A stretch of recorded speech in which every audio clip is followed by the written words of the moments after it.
cochons, les travailleurs, il faut les respecter. Je les enlève et tout plaquer. Alors, il n'y a pas qu'on l'appelle le boss ou le patron. Pourtant, il dirige depuis 2004 la troisième organisation syndicale, créée en 1947, sur le principe de l'indépendance syndicale à l'égard des gouvernements, de l'État, du patronat et des églises. La définition donc idéale du contre-pouvoir est de la représentation objective de la société civile. Et qui dit société civile dit citoyen. Et qui dit citoyen dit république. Aujourd'hui, c'est avant tout le militant de la défense du service public, des conquêtes sociales de l'avant-guerre et de l'après-guerre, qui vient échanger avec nous.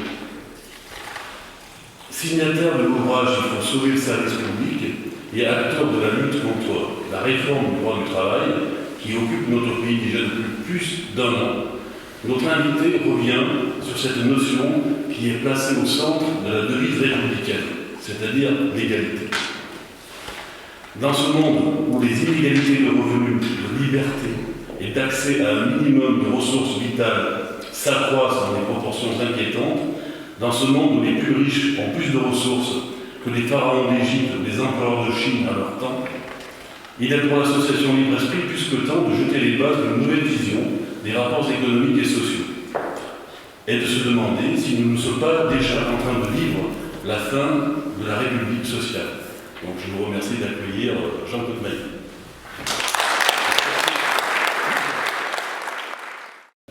La notion de république sociale, c'est pas moi qui l'ai inventée, et je rappelle que notre Constitution, quand elle explique la République, elle définit la République, elle dit notamment que c'est une République une et indivisible, même si depuis quelques années elle est gérée de manière décentralisée, mais qu'elle est aussi sociale. Et si l'on recherche un peu la signification concrète de la République sociale, je crois qu'il faut retenir plusieurs critères, et notamment rappeler le triptyque républicain, liberté, égalité, fraternité, auquel d'ailleurs on peut aussi ajouter le principe de laïcité, formule que l'on découvre sur la plupart des mairies, mais qui a tendance trop souvent à n'être plus aujourd'hui qu'une formule. Or, si l'on prend par exemple la notion républicaine d'égalité, qu'est-ce que l'égalité républicaine ? L'égalité républicaine, c'est d'abord et avant tout une égalité de droit. Ce n'est pas un égalitarisme, c'est une égalité de droit. Ça veut dire qu'on assure un minimum d'égalité de droit entre les citoyens, ou si on est dans le domaine du travail, on assure un minimum d'égalité de droit entre les travailleurs, et de la même manière, sur le plan économique, on assure un minimum, comme on dit aujourd'hui, de régulation de la concurrence entre les entreprises. Ça, c'est globalement ce qui a guidé dans notre pays, sans remonter trop loin, mais au moins si je remonte par exemple au Conseil national de la résistance, y compris, et puis un peu avant, c'est le Front populaire également, la définition du principe de faveur de la hiérarchie des normes. Il faut savoir par exemple que dans notre pays, ça a été adopté en 1936. Le gouvernement de Léon Blum, c'est la première fois où un gouvernement, à la demande des organisations syndicales, a posé le principe de faveur. J'y reviendrai quand je parlerai de la loi travail. Mais c'est aussi... Il y a des services publics qui ferment, et puis il y a ceux aussi qui ferment les après-midi, par exemple. Voilà, Pôle emploi. L'après-midi, nous ne recevons plus personne que sur rendez-vous. Et c'est quand même, ça pose énormément de problèmes. Vous avez la CAF qui pratique la même politique. Et moi, ce qui me pose question, c'est aussi des structures quand même qui sont un peu paritaires quelque part. Et comment on en arrive à ce que finalement, voilà, les choses, on crée des barrières. Les plus faibles, finalement, n'arrivent jamais après à les dépasser, ces barrières, sauf avec des appuis, des accompagnements très particuliers. Et j'ai l'impression que petit à petit, c'est un dilatement du social, un petit peu, qui passe un peu inaperçu, qui ne fait pas de bruit, quoi, finalement. Et Pôle emploi, c'est quand même un scandale. Le chômage n'a jamais été aussi élevé. La pauvreté galope, quand même, c'est clair aussi. Et un service qui pourrait proposer des choses dans ce sens-là en termes de travail, en termes de formation, de reclassement, des choses comme ça, voilà, l'après-midi ne fonctionne que sur un modèle très très réduit. Alors, les régimes de protection sociale, quels qu'ils soient, c'est valable pour Pôle emploi, ce que vous disiez sur les caisses d'allocation familiale ou autres, sont tous en problème d'effectifs aujourd'hui. Pour différentes raisons. Si on prend Pôle emploi, je ne reviens pas sur les conditions de la création de Pôle emploi, on ne va pas y revenir maintenant, mais moi je considère que c'était une erreur de créer Pôle emploi, de fusionner la NPE et les ACDIC, c'est deux métiers complètement différents. Je rappelle d'ailleurs qu'au début, quand le gouvernement, c'était le gouvernement précédent, la majorité précédente, a créé Pôle emploi, il voulait, et il disait que les agents de la NPE devaient pouvoir faire le métier des agents, des salariés des ACDIC et réciproquement. On voulait fusionner les deux métiers. Et là, on leur a dit que ce n'était pas possible, c'était deux métiers différents, deux conceptions, deux rôles différents. Il a fallu quelques années avant qu'ils s'en rendent compte. Maintenant, tout le monde en convient. Mais ça a généré beaucoup, la création de Pôle emploi a généré beaucoup de perturbations, y compris dans le fonctionnement. Bon, après, la pression, qui plus est, ça s'est fait au moment de la crise, donc au moment où le chômage a explosé, et donc il y a à la fois des problèmes d'effectifs. L'informatisation, l'Internet, etc. ne peut pas régler tous les problèmes. Il faut que ça existe, bien entendu, mais on ne peut pas remplacer, supprimer tous les accueils au guichet, des gens qui ont besoin de parler, c'est valable dans tous les services publics. Je rappelle en même temps que Pôle emploi n'est plus un régime paritaire. Les ACDIC, avant, étaient effectivement un système paritaire, géré conjointement par les confédérations syndicales et les organisations patronales. Pôle emploi, c'est l'État qui a la main sur Pôle emploi. Nous siégeons, syndicats et patronat, conseil d'administration de Pôle emploi, mais on n'a pas voix au chapitre, nous sommes minoritaires. Pareil dans les caisses d'allocation familiale, nous siégeons maintenant les organismes de sécurité sociale, mais c'est l'État qui a la main également. Les régimes paritaires sont en train progressivement de disparaître. En tous les cas, qu'est-ce qui reste? C'est quoi le paritarisme? Le paritarisme a été conçu au départ pour dire tout ne doit pas être donné, tout ne doit pas relever du privé traditionnel, du marché. Tout ne doit pas relever obligatoirement de l'État. Et pour tout ce qui tourne autour du contrat de travail pour aller vite, ça vaut pour la formation, la retraite, la sécu au départ, etc., ça doit pouvoir être géré conjointement par les syndicats du patronat et le patronat. Je rappelle que la sécu était, après-hier, quand la sécu s'est créée, elle était gérée, c'était même pas de manière paritaire, c'était 75% des administrateurs étaient des représentants syndicaux. Au début de la création de la sécurité sociale, 25% des représentants patronaux. Donc, c'était même pas du paritarisme 50-50. Qu'est-ce qui reste comme régime paritaire aujourd'hui, qu'on peut qualifier de paritaire? Les retraites complémentaires, la formation. Voilà, après un peu le logement et encore, c'est très limite. Le reste, on y siège, mais on n'a plus voix au chapitre. Et alors, tous les organismes sociaux, protection sociale, sont soumis, et ça c'est l'effet aussi de l'austérité budgétaire, sont soumis à ce qu'on appelle des conventions d'objectifs et de gestion chaque année imposées par l'État, qui notamment, par exemple, imposent de ne pas remplacer un salarié sur deux qui part en retraite.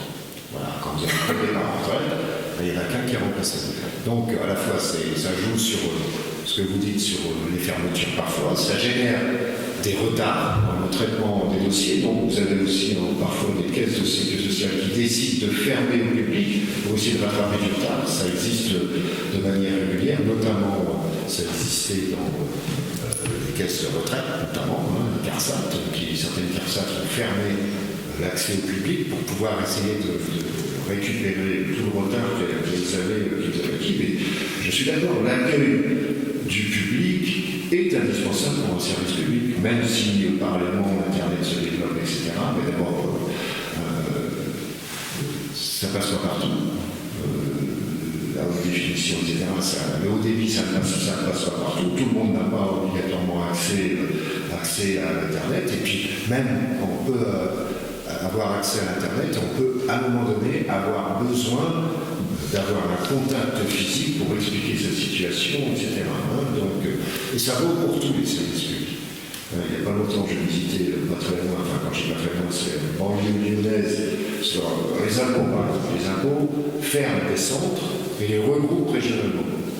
Bon, j'avais visité un centre des impôts, les guichets n'étaient pas ouverts parce que problème de personnel, mais vous aviez à peu près 180 personnes qui faisaient la queue. C'était pas uniquement, ça pouvait être des chefs d'entreprise aussi, de TPE, ou des individus qui avaient un problème fiscal quel qu'il soit, qui ne pouvaient espérer régler que par un contact physique. Or, effectivement, quand on ferme, on rend moins service au public. Oui. Quand vous dites qu'il y a 103 milliards qui ont été donnés sur ces dernières années aux entreprises, au patronat, l'effectivité en création d'emplois existe mais faible. Qu'est-ce qu'il existe au niveau juridique et législatif, peut-être qu'il n'existe rien du tout, pour réguler ce dysfonctionnement dont tout le monde pâtit? Alors, c'est pas interdit de faire le pacte de responsabilité, ça on peut. Moi, je critique sur le plan de la logique économique et sociale, mais c'est pas interdit. Mais on peut très bien. Enfin, certaines régions le font d'ailleurs. Les régions, on a quand même compétences économiques, vous avez certaines régions qui aident les entreprises. Moi, je n'ai rien contre l'aide aux entreprises. Je ne dis pas les cadeaux aux entreprises. Par contre, c'est de l'argent public. Ces aides doivent être ciblées à un moment donné. Rien n'empêche un gouvernement, et on l'a demandé, on n'a pas été les seuls, à dire au gouvernement, mais reciblez vos aides. Ça veut dire que les aides que vous accordez, il est du ressort du rôle de l'État. Gouvernement, chargé de l'intérêt général du Parlement, chargé de l'intérêt général d'avoir, par exemple, de bien définir une stratégie industrielle. Les marchés n'ont pas une vision à 5 et 10 ans, ils ont une vision de court terme, de rentabilité immédiate. Il appartient au pouvoir public d'avoir cette vision, d'essayer d'avoir une vision à 5 ans, déjà 5 ans c'est pas mal, 5 ans, 6 ans, donc d'orienter sur tel type d'investissement. Prenez un dossier d'actualité, Alstom. Donc le ferroviaire. Ça fait 3 ans, au-delà d'Alstom, ça fait 3 ans qu'on sait, qu'on explique qu'il y a un problème sur l'activité ferroviaire en France. Et là encore, c'est pas la peine d'être sorti de Polytechnique, il suffit de connaître les carnets de commandes des entreprises pour voir qu'il va y avoir un trou d'air. À un moment donné, il y a moins de commandes. Donc s'il y a moins de commandes, l'entreprise aura des difficultés. Il est, à partir de là, du ressort de la responsabilité du pouvoir public, qui savait ça aussi, d'anticiper là-dessus. Et de prévoir les commandes qui peuvent être faites, etc., et d'avoir une stratégie filière, et de dégager de l'argent pour ça. Mais qu'on aide une entreprise, oui, ok, aucun problème, mais il faut qu'une aide soit, quand je dis ciblée, conditionnée, ciblée, ça veut dire c'est une aide pour telle chose. Et là, on peut exiger une contrepartie, vérifier qu'il y a une contrepartie. Ça marche. Certaines régions le font et ça marche. Donc, des régions qui le font. Ma région d'origine, le Nord-Pas-de-Calais, par exemple, pratique comme ça. Ils sont à 300 millions d'euros d'aide aux entreprises chaque année, uniquement sur des aides de caractère ciblé, qui donnent des résultats, parce que là, s'il y a un engagement sur tel type d'emploi, on vérifie que l'entreprise a bien fait. Donc après, c'est un choix. Mais visiblement, le gouvernement n'a pas voulu. On a été quand même assez nombreux à demander à ce que le pacte de responsabilité soit révisé, que les aides, c'est même pas une question de montant, c'est une question d'objectif, qu'elles soient ciblées, conditionnées, pour qu'on puisse effectivement vérifier que les engagements pris sont respectés. Là, il n'y a aucun engagement, parce que c'est pas impossible. Je dirais, sur un pacte de responsabilité, c'était pas possible. Et l'exemple des des heures sup à 5%, qui passent éventuellement à 10%, etc. Vous connaissez cet exemple. C'est le seul exemple un peu caractéristique de l'effet de cette inversion de l'hierarchie des normes, parce que finalement, on connaît celui-ci qui est souvent présenté. Est-ce qu'il y a d'autres effets de cette inversion de la hiérarchie des normes, ou c'est le seul qui est appliqué pour la Non, peut-être d'autres par la suite, vous allez les dire, mais concrètement aujourd'hui, ce serait... Sur tout ce qui est temps de travail. Donc, baisser les heures sup. Je parlais par exemple des délais de prévenance pour le temps partiel. C'est défini dans les branches actuellement, entre 3 et 7 jours. Demain, ce sera défini dans l'entreprise. Donc il va y avoir des entreprises où on essaiera d'imposer non plus 7 jours, mais 3 jours par exemple. Quand on sait que 78% des travailleurs à temps partiel sont des femmes, que dans certains secteurs d'activité tels que le commerce, vous pouvez y compris trouver beaucoup de femmes en situation de monoparentalité, passer de 7 jours à 3 jours, bonjour pour l'harmonisation entre vie privée et vie publique. C'est aussi la possibilité, par accord d'entreprise, de passer d'une annualisation à une triannualisation, c'est-à-dire le calcul de la durée du travail non plus sur 1 an, mais sur 3 ans. Donc ça veut dire que c'est une manière de moins payer les heures sup aussi, si vous faites sur 3 ans plutôt que sur 1 an.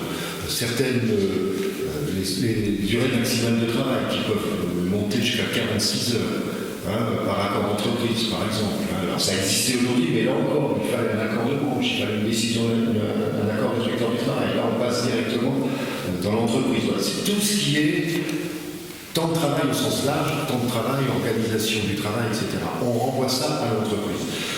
Qu'est-ce que disait le Code du travail sur le temps de travail comme sur le reste? Sur le reste, comment ça va changer? En gros, il y a la loi, la loi demeure, le Code du travail demeure, et après le Code disait, pour le reste, un accord de branche étendu, étendu c'est ce que j'expliquais tout à l'heure, c'est on signe un accord et on demande à l'État de le rendre obligatoire. Un accord de branche étendu ou, à défaut, un accord d'entreprise règle la situation.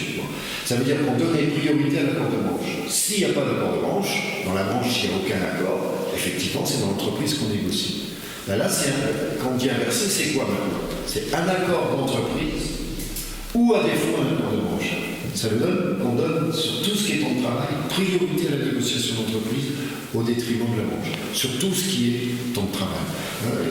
La question, je dis, c'est une sacrée brèche, parce que c'est la première fois que sur un élément important du Code du travail, c'est le temps de travail pour les salariés, on met en cause la version de la hiérarchie des normes. Et comme la porte est entrouverte là-dessus, qu'il y a 2 ans de réécriture du Code du travail, on peut craindre que ça démarre sur le temps de travail et que ça s'étende après aux autres éléments du Code du travail. Et vous avez, là, si vous écoutez un peu sur certains propos de campagne électorale, il y en a déjà la porte entrouverte qui est complètement défoncée. Demain, il n'y a plus d'accord de branche, ce sera uniquement de l'accord d'entreprise. Voilà. Donc, si on ne veut pas qu'une porte s'ouvre, il faut éviter de l'entrouvrir. Applicable quand la loi économique c'est... tout de suite, sauf tout de suite pour certaines dispositions. D'autres dispositions de la loi nécessitent des décrets. Et on a encore vu la ministre hier, le gouvernement s'engage à ce que 80% des décrets nécessaires, donc il y en a 140 à peu près, soient publiés avant la fin de l'année. Notamment les décrets relatifs à l'inversion de la hiérarchie des normes devraient être très rapidement publiés, donc applicables dans la foulée.